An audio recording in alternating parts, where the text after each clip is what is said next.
Hi, I'm Deb Dedrick, High Performance Life and Business Coach. Happy Tuesday.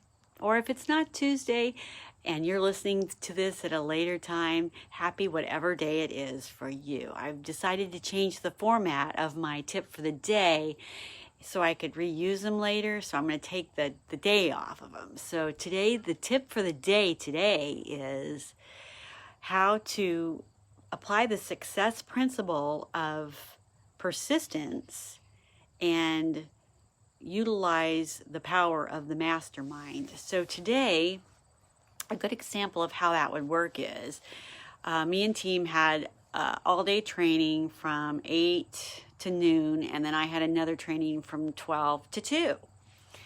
This is very tedious type of training, and it was for a quality program that we are implementing into our shop, and also a cybersecurity overview or a control to keep our building and our property, our intellectual property safe. So that's just a little overview, because it's really something that we kind of dread, and it connects to the whole big picture of the road that we've been on for the last 3 years. And that's where persistence in accomplishing your goals and dreams kicks in, is you have to recognize that anything that is worth having is usually difficult, and it takes time, it takes due diligence, and above all, it takes persistence. I asked somebody once, what they thought my finest quality was, just out of curiosity. Don't you just love to ask those questions? And they told me it was my persistence, and I thought, well, that's kind of a cool way to look at life, because it's persistence that makes you an expert in anything. It's a persistence that makes you a great athlete. It's persistence that inspires you to push through the pain and get back up and try something that's difficult.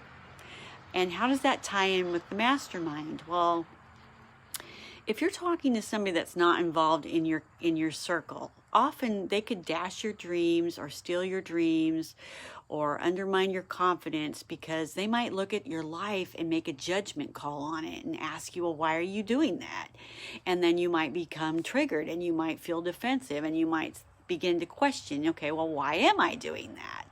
Well, if they don't know the whole big picture, they don't know the journey that you're on, they don't know the decisions that you've made over the last 5 or 10 years, they don't have the ability to make a good judgment call. But if you have taken up my advice and joined a mastermind, and you've surrounded yourself with like-minded individuals, you can turn to them for affirmation, for support, for reminding you to the reasons of why you are doing this, why you made those choices, even though you might have forgotten. That came up yesterday, and that came up today for me. And when I talk to mastermind group that I'm in, it reminded me, oh yeah, that's why I did that. Oh yeah, that's why I invested that money. Oh yeah, that's why I'm going down this journey for the quality program.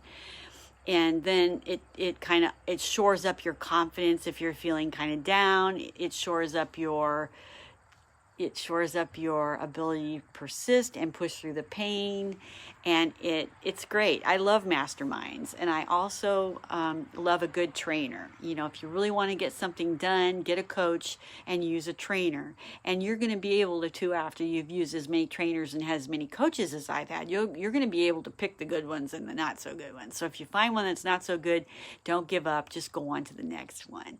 So today's success principle is pushing through pain, applying persistence, and using the power of the mastermind to give yourself support, to shore up your confidence, to give you camaraderie so you don't always feel alone. And until tomorrow's tip, go out in the world, be a positive role model and influence for good. Peace and love to you, and God bless. And I sure hope these tips help you. Thank you. See you tomorrow.